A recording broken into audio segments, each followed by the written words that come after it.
Mati duree obsii Okomotii siifoo. har'aa kennaa gatii jabeessa tokko siif fideera. Kennaa kana fudhachuudhaaf immoo jalqaba ija kee walitti naaf qabda. Dhuguufiidha. Taadhaas. Shut your eyes in mul'ata. Mul'atu. Na argaa jirta. Argaan jiru.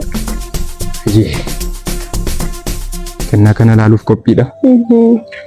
Kennaa kabajamaa kana otoo siin kenniin dura wantoota gurguddoo muraasan sitti haasa'a.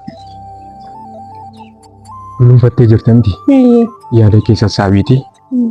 Dachee kanarra otoo waan tokko hin jiru ta'e biqiltoonni garaa garaa abaaboowwan akkasuma wantoota magariisa jedhaman tokko illee otoo hin jiran ta'e mee yaadime addunyaan kun silaa maal fakkaatti?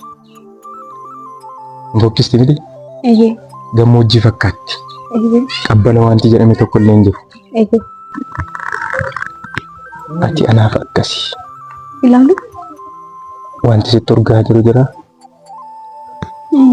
Ati urgooftuu kooti.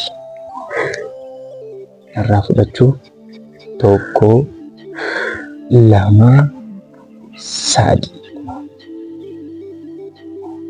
Urgaa.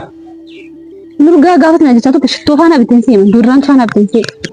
Kanaafatee maka kanatti legalee gaal ta'e lammata maqaa koo kan dhofne. Galata kee yaa Waaqa. Baay'ee rifadheen ture. Baga soba ta'e. Eedaa isheen na cinaa jirti. Ani garuu waan kana maaliif akka yaadee naaf gaaffiidha.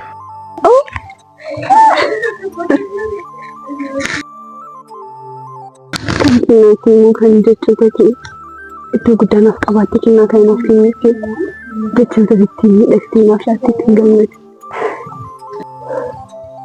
Waan kennaa koo jaallatteef naaf jira.